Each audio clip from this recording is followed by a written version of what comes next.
Well, guys, it's just so great to get together and reflect on the early days of BCC. And one of my first memories, Reg, was Saturday Night Alive, because I think that was the kickoff. It was. That was what I really recall. It was a Saturday Night Alive, and we didn't know whether it would go anywhere or what would happen. Tell us a little bit about what was Saturday Night Alive. It was basically an attempt to have a contemporary service. We couldn't do it on Sundays, so we decided to do it on Saturdays. And contemporary music, light message. That basically is almost, when you think about it, was a format that BCC evolved into. Mm-hmm. So I guess out of that, the three of us then decided that we need some training. And we took a church planning course through Vision Ministries. Yeah, well, I had back maybe about a year previous to that, I had been in contact with Vision Ministries, Gord Martin, and I had been going to that church planting course. Okay. And I was probably there for a few months, and then I just went, I just can't do this on my own. And basically, I was just by myself. So I told Gord I was going to hold off for a while, and then I knew that course was there. So we got talking about the course, and we contacted Gord, and shortly thereafter, we're back up in Waterloo taking the course. From there, our first service, what was the date you said, Dave? That was... At your home, in the basement of your home, we met the first Sunday of '99 in the evening. Met through the winter, through '99, and then Easter Sunday '99 was officially the kickoff, which is the 20th anniversary. So it was January 3rd, 1999, right? Major snowstorm. Major snowstorm, and I mean every church in Brantford shut down because it was so much snow. But we said, let's go for it. We did it. And I think there was around 37 there? Okay, fine. I was thinking... You want the names? Yeah. But Gordon and Suzette were right next door to us, and so the kids were over there for their Sunday school, and then we were just in our basement, and did some music. Exciting times. Yeah, that was great. And then the first public service really was at Cedarland School. And we were only there for a couple of weeks, as I recall. Opened up the door for us at Garden Avenue. Yeah. That was a neat little building. We filled it up in a big hurry. It was people sitting in the aisles. But that first service on the Easter, that was great. I can't remember the exact numbers, Reg. What was it? 100 and it was 100 and some odd, but it was a really good turnout for our first public service. Yes. And with the music and the preaching. Did Gord preach that day? Yeah. Mm-hmm. Yeah, he did. And so that was great. But then, like you said, we were only there for 2 weeks, and then we were over at Garden Ave when we found out that building was rentable. Right.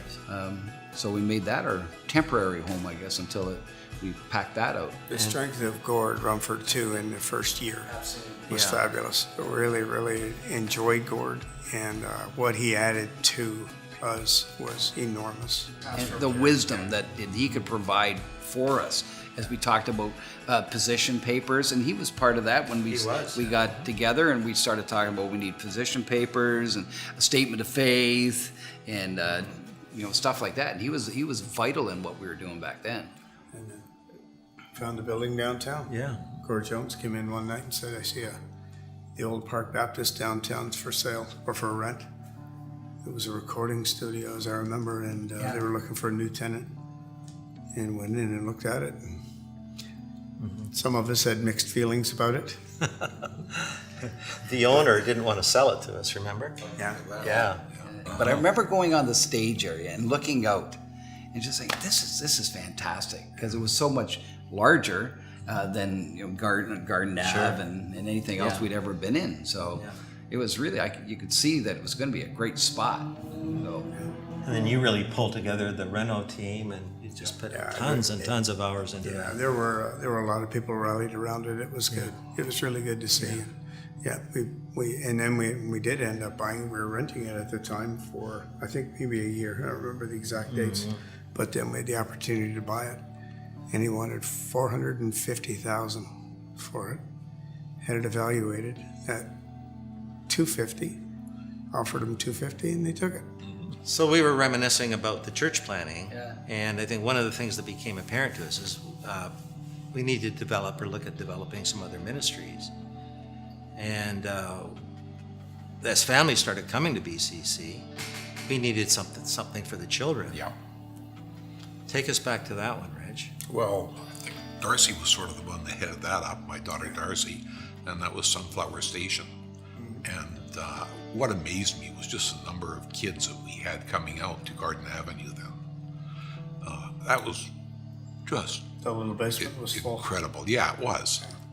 And when we first went in there, I didn't think we'd ever outgrow it, but it wasn't too long until we had chairs up and down the aisles and people sitting in the aisles. Yeah. Divorce Care launched after we moved to 65 George Street. And that was just a program that I had come across online and did a little bit of research on it. Wow, this looks really good.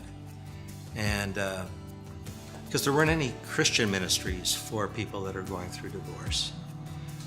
And so we launched that, and people were coming to know the Lord through that ministry. Alpha was a powerful ministry. And so people would sort of have their appetite awakened about spiritual things. And Andy had real success in just meeting with people one-on-one, coming out of Divorce Care, coming out of Alpha, and leading them to the Lord. Speaking of Andy, it's amazing how the Lord provided that. It was his wife that first came, Right. and she went home and told him about BCC. He was working at New Covenant, and he came out, and immediately I think he knew and we knew this was the guy that we wanted. So very shortly, and we couldn't even afford to pay the guy full time. We said, we'll hire you part time, and he said, pay me part time, I'll work full time. So that was a real commitment. The great thing, though, is that before he even started working with us, because we had partnered with Vision Ministries and they had provided us with the seed money to start, and I think, was it 15,000 US or something? Yeah. And which was like 22,000 Canadian. And what was the amount that we were really looking for? 15,000. It was fantastic. But they had a program that if you brought a pastor in, for that first year, they would pay a portion of the salary. I think that's how that went. And so while we could pay him half, Vision paid him the other half, and so he didn't have to find another job, and basically he was paid as a full-time pastor. It was fantastic how the Lord provided that at that time. Yeah. So remember, it was like a few years after we'd been meeting at George Street, we thought that it was time, because the numbers were growing so fast, that we needed to do something about our youth ministry. So we got talking at one of our elders' meeting about hiring in a youth pastor. And so we said, well, maybe we have to do a little bit of looking around, a search. And then I remember at the one meeting,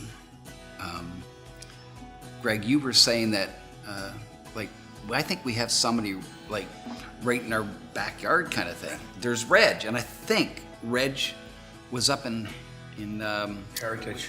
It had Heritage at the time, Heritage, yeah. I think And so they we just said, graduated, I let's think. I'm talk not to him. And 100% sure.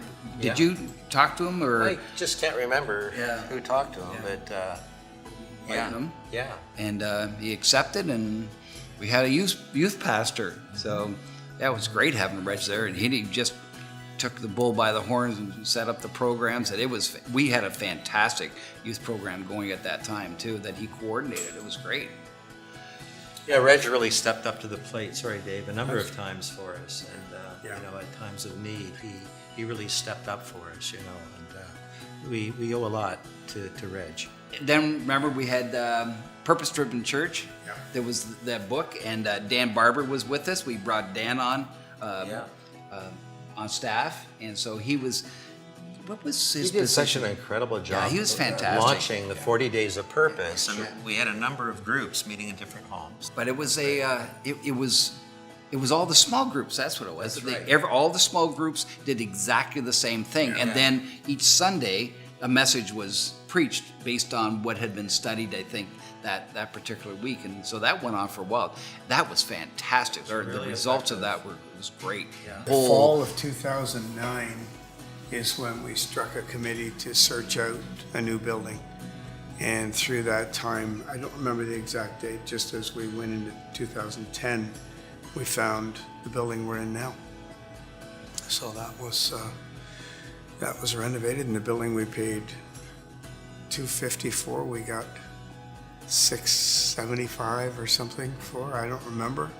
And we bought a new one for $350 and had a pocket full of money left over to do all the renovations, and it was great. Renovations. Yeah, to there do was a on lot. George Yeah, Street. that whole basement area is all been redone. I mean, it's just fantastic down there for the kids and the offices. And I think one of the things that really sort of relaunched BCC a few years ago was when we hired Dave, and he's just been a real blessing. His preaching has been absolutely fantastic, and he brought a lot to the table, especially in the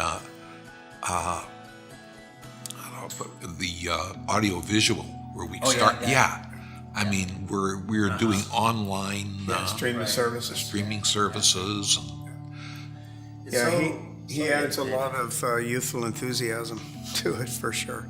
No, I really come to appreciate Dave. I know the kids, and we got granddaughter on the front lines.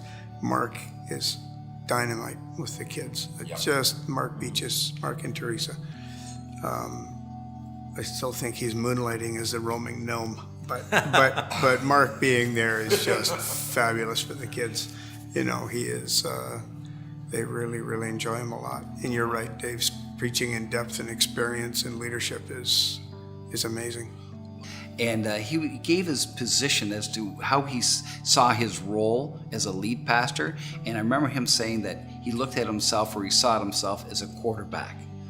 And I thought, what a great analogy, because a quarterback is on the field with the team, but then you've got your coaches on the side, and today, you know, there's spotters up top, and you know, you're all, so the word's coming down, but you need someone to put that into play. And that's where I see Dave really doing a fantastic job as a lead pastor. He really is a guy that, we have that plurality of leadership. We're all as elders, we're all in the room, but at the same time, Dave is the guy who's really, he's on the field and he's organized. He's sort of calling the plays, if you will. But Dave has done an incredible job, and that excitement, I can feel it coming back at BCC and growth, and he's really helped awaken that again in us.